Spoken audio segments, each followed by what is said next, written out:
Thank you. I appreciate the opportunity to be here and to testify today. I'm disappointed that our Congressman Mark Amodei wasn't able to be here. We're very proud in Nevada of Mark Amodei and what he does for us. He's a great congressman. I'm going to read my statement. I think it's the only way I'll be able to stay within the time limit.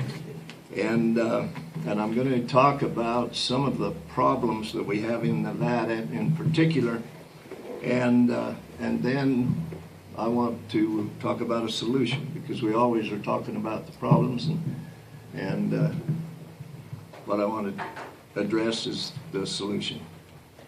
At the Nevada Cattlemen's Convention last fall, a past president of the association, when addressing the members, said, "It hasn't happened to me, but it will. And if you think it won't happen to you, you're wrong." He was talking about the management practices of BLM and the Forest Service on grazing that have been implemented in the last few years and the detrimental effect they have had on the ranching community. He was saying, if you haven't been hurt yet, you will be. In a story that is hard to tell, partly because it is hard to believe we have come so far from when the livestock industry on the public lands was relatively stable. Especially in my state of Nevada, where 87% of the state belongs to the federal government, a stable environment on the public lands is essential for a ranch family to survive, let alone prosper. John McLean, a certified range management consultant and founder and principal of Resource Concepts Incorporated, which has been doing range science work for the livestock industry and the agencies both for 4 decades, recently wrote, "The U.S. Forest Service and BLM have continued with their ever-changing and often draconian guidelines and policies that prove damaging to an increasingly fragile livestock industry in Nevada. These draconian guidelines and policies, many developed in the Washington office and sent as directives to the field, have taken a toll on Nevada ranch families. Whether by design due to the many lawsuits brought by those groups opposed to grazing, which often get a favorable settlement by the administration, or because of the natural bias of some in the agencies, in many instances the range practices of the past have gone out the window and questionable science used to justify new policy and guidelines detrimental to the industry." I have included in my testimony that I submitted some stories that real life ones that are happening to our ranchers in Nevada now, and how they're being treated by the agencies. And some of those stories, when you read them, you might think that I am a grand prevaricator, or at least given to a lot of exaggeration, but I assure you that they are true. I realize that the intent of your committee is to address regulatory burdens placed on the industry by the federal government. Chances of having any meaningful impact on the agency's guidelines and policies or regulations will be, I suspect, slim to none. I think it's too late. I think the gap is too wide and cannot be bridged. For us in the West to have our activities on the natural resources be governed by those who are mostly unelected and almost 3,000 miles away just doesn't work anymore. My state of Nevada sees things the same way. A year ago, all 17 counties voted to support a task force report that called for the transfer of the public lands from the federal government to the state. The task force sent a resolution to the state legislature that proposed the transfer and outlined a procedure by which it could be done. The resolution became SJR 1 and was passed by both houses and signed by the governor. Congressman Mark Amodei turned the resolution into HB 1484 and introduced it into the House of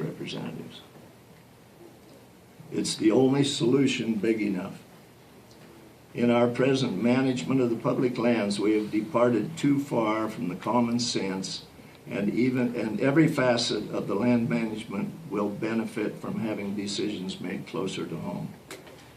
The idea of the transfer brings up many questions, but in the state of Nevada, we have diligently studied the implications of the transfer and believe we have the answers that definitely justify the transfer and make it a good idea. Some of these issues addressed in the Amade bill are, and one of the things that always comes up first, what about the cost? How can we afford it? The Intertech study, which we contracted for in Nevada, which our task force did, determined that the state can afford the transfer and can manage its own public lands at a considerable net profit to the state. The next question is, will it all be sold if it's transferred? Only the lands now designated for disposal by the federal agencies and some of the lands in the checkerboard area will be sold, and the rest will remain public lands. Another question, will there be restrictions on the use of the public land after the transfer? All valid existing rights will transfer, and anything you can do on the public lands now, you will be able to do after the transfer. And then what lands will transfer? National parks, national monuments, wilderness areas, Indian and military lands are off the table. Other lands will transfer. I appreciate the opportunity you've given me to address grazing on the federal lands, but I think anyone intimately familiar with what is happening on our ranges in Nevada in particular will reach the same conclusion. The livestock industry dependent on the public lands will, as we know it, soon be a thing of the past. Only adopting the solution of transferring the public lands to the states will save it. Thank you. Thank you, Mr. Dahl. I will now recognize our final witness, Mr. Parker, for 5 minutes. Thank you, Chairman Lemus and Chairman Bishop. It's an honor to be here today. My name is Randy Parker. I am CEO of the Utah Farm Bureau Federation, representing today more than 400,000 Farm Bureau member families across the western states. I too am going to read mine because, as you saw in my submitted testimony, it's 18 pages long. I tried to, in depth, go into the conflicts that are going on out in the country between the federal agencies and the livestock ranching business. Today, I want to discuss. Is that as bad with you guys as it is for me? Back that way and maybe go from here.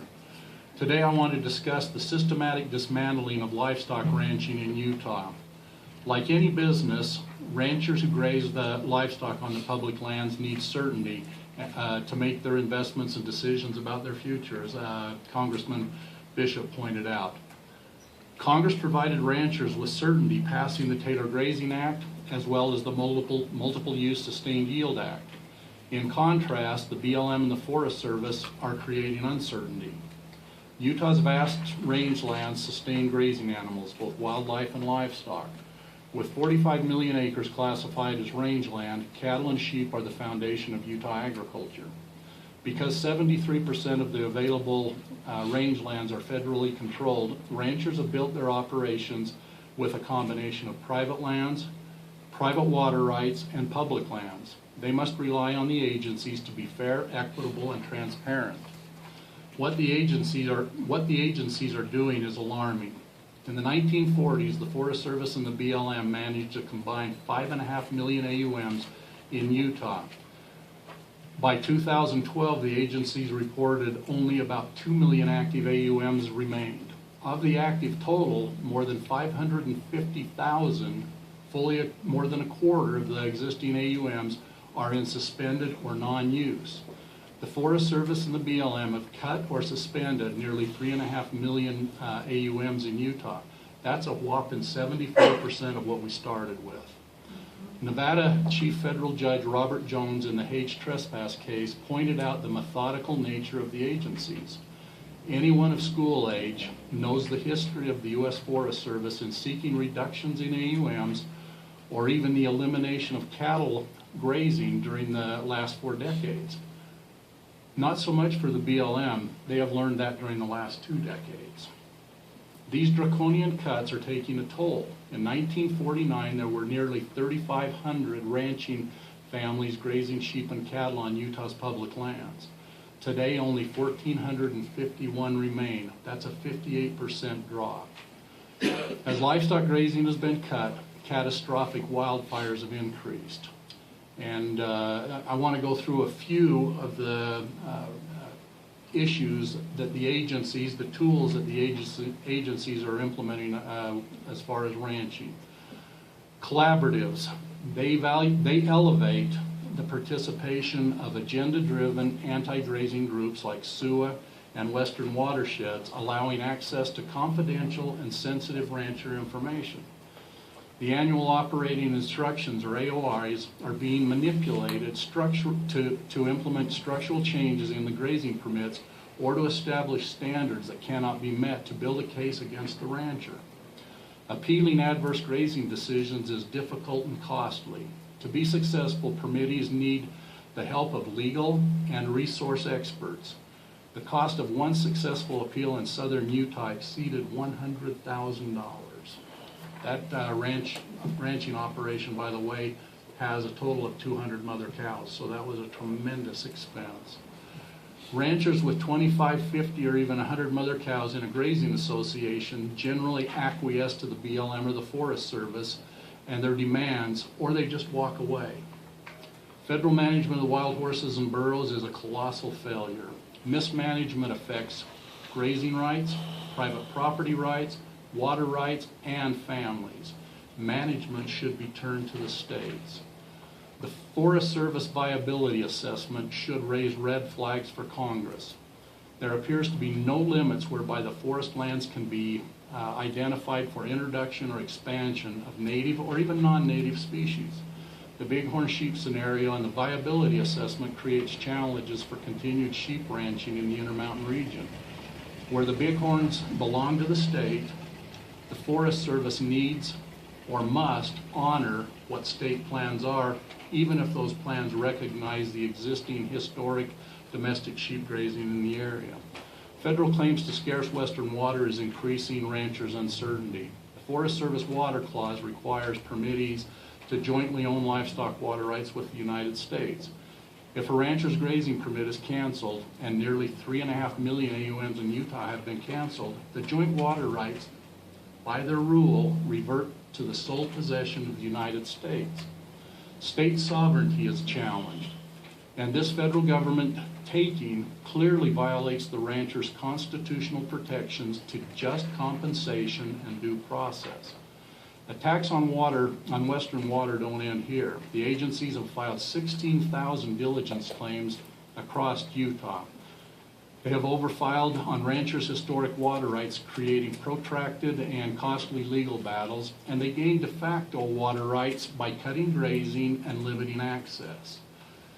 EPA's Waters of the United States rules and the Forest Service's proposed directive for groundwater resource management go beyond what Congress ever intended.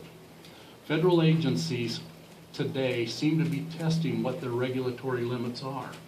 Congress has the right and the obligation to determine the regulatory reach of the land management agencies. As a side note to the Commissioner's comments on transfer of the federal lands, the American Farm Bureau, representing more than 6 million members across the country and all 50 states, supports the transfer of the federal lands from federal control to the states under the same circumstances as outlined by Commissioner Dahl. Thank you, Madam Chair. I appreciate the opportunity to be here, and I look forward to questions.